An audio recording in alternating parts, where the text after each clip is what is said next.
Aaron Rodgers and the Pittsburgh Steelers playing host to Jordan Love and the Green Bay Packers on Sunday Night Football on NBC. Usually, the first question of the Green and Gold game preview is, what is the big storyline heading Aaron into Rodgers. this week's game? Yes, we know that. So, we are... Hey, Jell, can I ask a quick question before you ask? Sure, your Green why and not? Gold? I would make an argument, and this sounds crazy. This is the Packers' 7th game, correct? Of this upcoming season? Is that right? 4 plus No, 1 it's- plus 1. Yes. Yeah, 7. 7. That tie Boy, throws you everything off. really wanted to pounce there and say you're an idiot, Tausch. I saw it. No, I you were definitely- you were like Trust one of me. those 25 cats you got in your house, just ready to pounce on a ball of yarn. That's what you were thinking about doing. Well, anyways, Game 7, I would make an argument. This barely makes the top 3 from an intrigue standpoint of the games played so far. This is 3rd. They're on the medal stand with this game, but barely. Dallas and Detroit were far more intriguing than this game. I'll let you two chew on that and see if you agree. What, does that mean you're not going to answer the question then while we're chewing No, I on will. that? He hasn't even asked the question yet. I posed this to help Jesse get a maybe beat you were listening to my come dogs. up with a question You because didn't hear he him doesn't asking know the because of the question. Rodgers Interrupted storyline. me asking the question I did. and then threw it in my I face did. that I haven't Yes. asked the question yet. Yes, I did all of that, no doubt. Yes. Besides the Aaron Rodgers component, what is the significance of the game for the Green Bay Packers on Sunday night?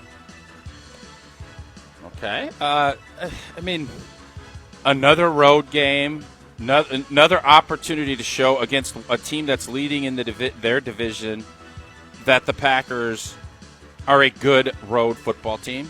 But for me, the storyline is one of the more interesting storylines, taking Rodgers out of the equation, is the offensive line, but really the T.J. Watt, Micah Parsons battle. Like everybody, and I know T.J. Watt was on the injury report. I think he's got a hip. He's a Wisconsin guy, and I think he obviously wants to go and have a big game. It's up at their place. That is another storyline that I think is kind of a fun little, a little sprinkler, if you will, to see in this football game. A lot of Badgers on that roster, if we're being honest. Benton, Herbig. Yep, there you go. Look, obviously the Rodgers story has been the it has overshadowed a lot of other angles. I'm glad you bring up the T.J. Watt angle because I was going to. I don't want to make this about the surface. Oh, God. But Okay. did you know that the University of Pittsburgh, the Pitt Panthers, play on Saturday? Oh, The they play this homecoming week. matchup. Oh, who do they play? They play Who? NC Who do they State play? at 2:30 tomorrow, Ooh. and they Well, that'll be resodded fun. the field Good game. like last week. Yeah, let me tell you something. It's an abomination that the NFL, with its billions and billions and billions, allow this to happen. Yes. Now, I am all for multi-use. I think it's smart because these stadiums will sit empty for 350 some odd days a year, and I don't think that's smart. But you can't do what they're doing. And I love the fact that Rodgers and Ben Roethlisberger and everybody called it out. What if they get a little rainstorm? They're just going to go play Slop City, USA tomorrow? Or on Sunday? Yes. Slop City, USA. I'm on board. Listen. You I love love the it. slop. I'm a slop guy. I'm like that horse in Seinfeld, man. Just give me the slop.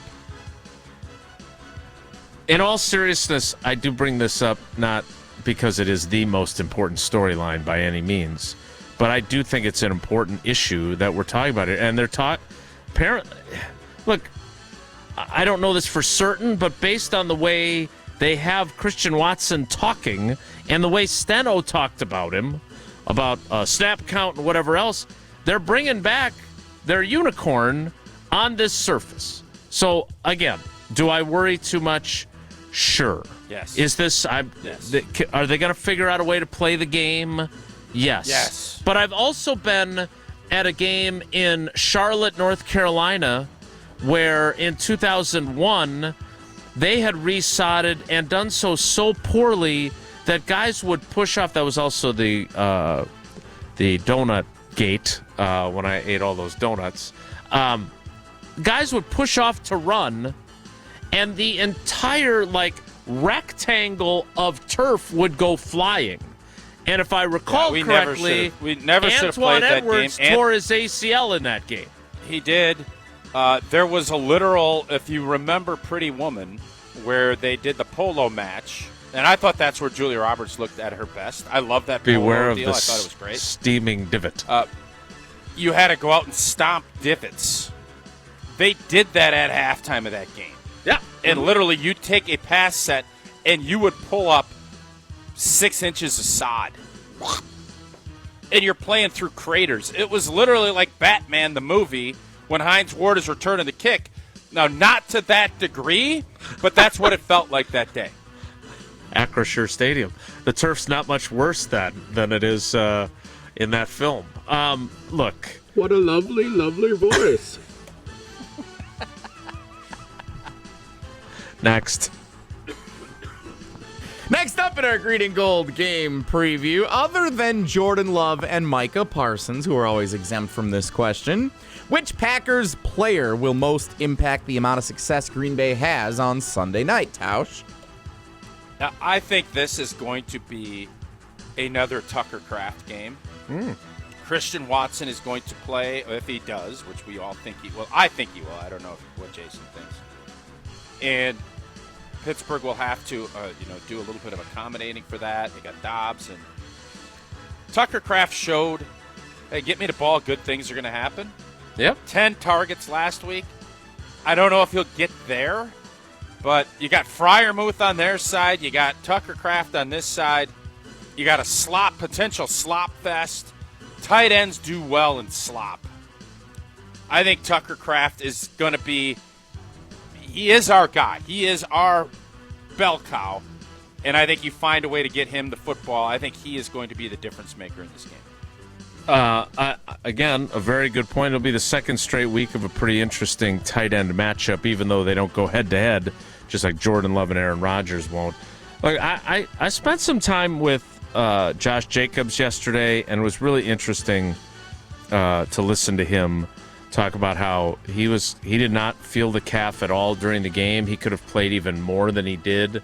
He was lobbying for more snaps in practice this week. I don't say it as well as you do.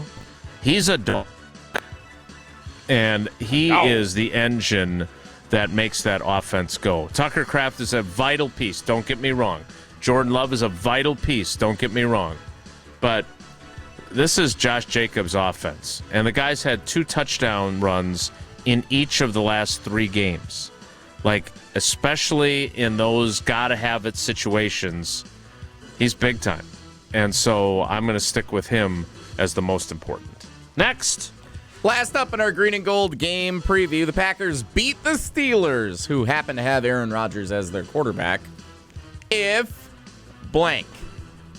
Tausch, fill in that blank. I'll kind of lean on what Jason just said there, because I think we're all looking at this from the lens of the quarterback, and I think one of the more underrated storylines of the Packers season this year has been Jordan Love and his effectiveness on third down.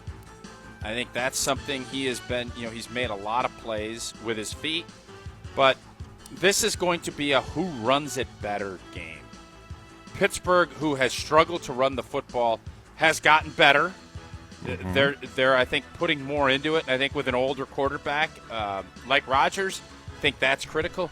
Whoever runs it better typically will tell you that they have won that battle in the line of scrimmage. If Pittsburgh needs Rodgers for 45 throws on Sunday, they're going to get beat. If he can keep it in the low 30s and dictate when he wants to throw, you get 3rd and 6+, Green Bay's winning that battle, both defensively and offensively, in my opinion. And that's why I feel pretty good about the game. I wonder how we will hold up against Pittsburgh's run game.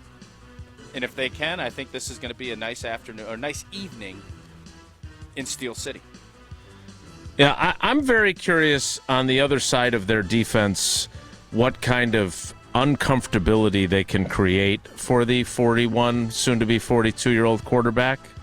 I assume he's going to get the ball out quick. I don't expect him to extend plays. I certainly don't think that the Pittsburgh Steelers will follow the game plan of the Arizona Cardinals and single block Micah Parsons as much as they did. Now, Micah Parsons I got a kick out of yesterday because he basically obviously he enjoyed having one-on-one matchups. And he actually had 4 sacks. The hip drop tackle obviously took one away, which it had only been called one other time this season, which is interesting. It was an absurd call. I understand. I don't want to get sidetracked on that. But he was like, well, you got to understand from their perspective, their tight end is a really good tight end. They want to get him out. I mean, he was a monster in the game. He had 2 tutters. Used the Tausches of tutters. So, you don't want to keep him in chipping and thumping me, so you got to get him out. You got to try to win the game. They were just trying to win the game. Well, it allowed you to have a field day. So I don't see the Steelers following that approach. But again, how much impact can he have and Rashawn Gary have and the rest of their pass rush group against a guy that looks revitalized but also is still 41 years old? That is our green and gold game preview presented by American Family Insurance. And life is better with American Family Insurance. That's because their agents will make you feel totally protected with a home, auto, or life policy that's just right for you. Also, you're free to enjoy your dreams. American Family Insurance. Insure carefully and dream fearlessly. Time for trivia. Jesse, what's today's category and what caller would you like? Today's trivia category, familiar faces and their former teams, revenge games. Even though this is not one, according to Aaron Rodgers and Jordan Love and this is a Matt LaFleur. Yeah. Smoochy game. So I guess this game doesn't count, but the rest of them, revenge games. Today's trivia category. Also, I'm just checking the weather here. It does not appear that we're going to get torrential rains in Pittsburgh. So a slop fest seems... That's good because we are in Eugene, Oregon. So that's very exciting. Never rains at Autzen Stadium. All right. Caller 12 right now for trivia. Caller 12.